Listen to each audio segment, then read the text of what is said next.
nestled in the remote countryside of very rural France, stands the Chateau de Chaumont. A structure both beautiful and battle-scarred, this chateau has stood silent witness to decades of European history.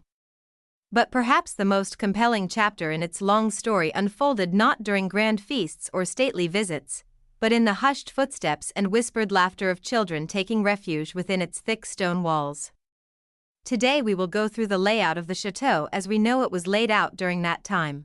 In the late 1930s and early 1940s, the Chateau de Chaumont was transformed into a shelter, a haven for displaced children during one of the most tumultuous times in modern European history.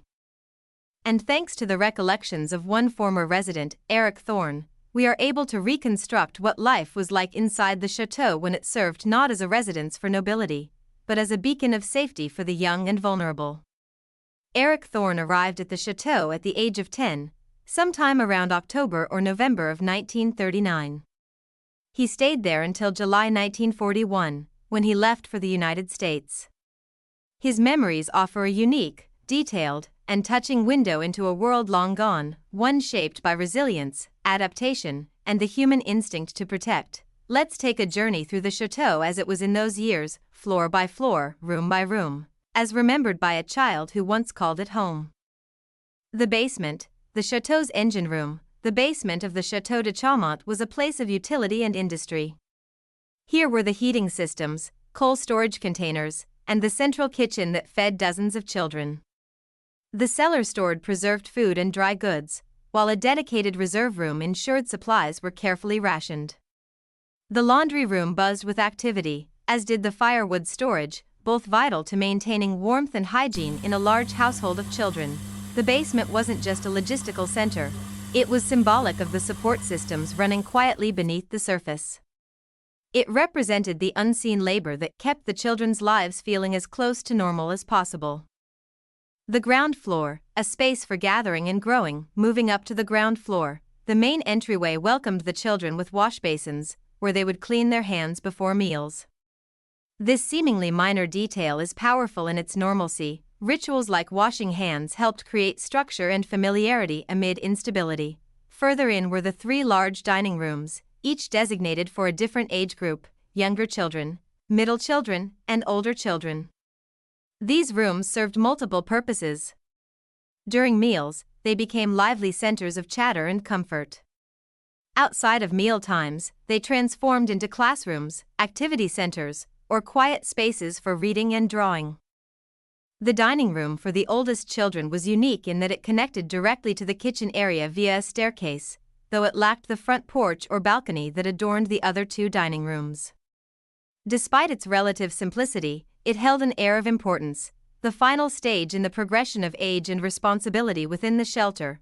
Two granite pillars flanked the staircase leading from this floor to the next, subtly emphasizing the transition from communal life to the private, intimate spaces above. The second floor, dormitories for the little ones. The second floor, what Americans would consider the third, was home to the youngest children. There were two large dormitories filled with beds, and two small rooms reserved for the caregivers who supervised them. This floor also contained essential amenities, toilets, showers, and a space meant for washing.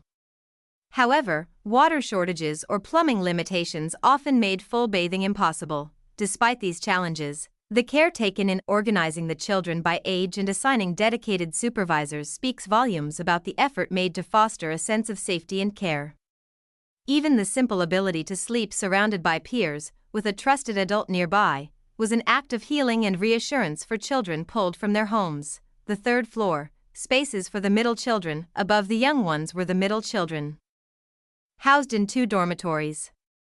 According to Eric Thorne's memory, one room contained 15 children and the other held 14. Unlike in many institutional settings, boys and girls shared these rooms, an arrangement perhaps born of necessity, but one that also fostered a sibling-like sense of unity. This floor also featured the dormitory for the oldest boys and a small dispensary, a humble but vital component of any communal home. The presence of medical care, even in such a basic form, underscored the seriousness with which the chateau's caretakers approached their mission. The fourth floor and the tower, older girls and quiet retreats. Climbing higher still, The chateau's fourth floor extended into the base of the tower. Here lived the older girls, as well as Lotte Schwartz, the woman in charge of the entire shelter. She was more than an administrator, she served as a guide, protector, and mentor to the children under her watch, particularly the older ones. Even higher up in the tower was a room used for storage. And at the very top, an almost forgotten space, a small, unused room that Eric and a few of his friends repurposed as their secret meeting place.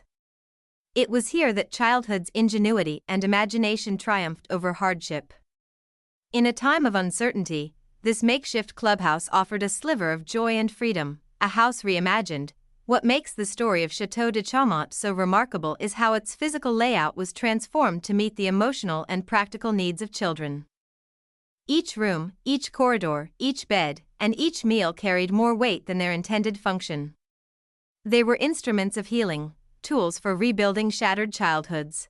The chateau became a kind of ecosystem, a place where order emerged from chaos, and where children, many of whom had seen or experienced more than they should have, could begin to recover.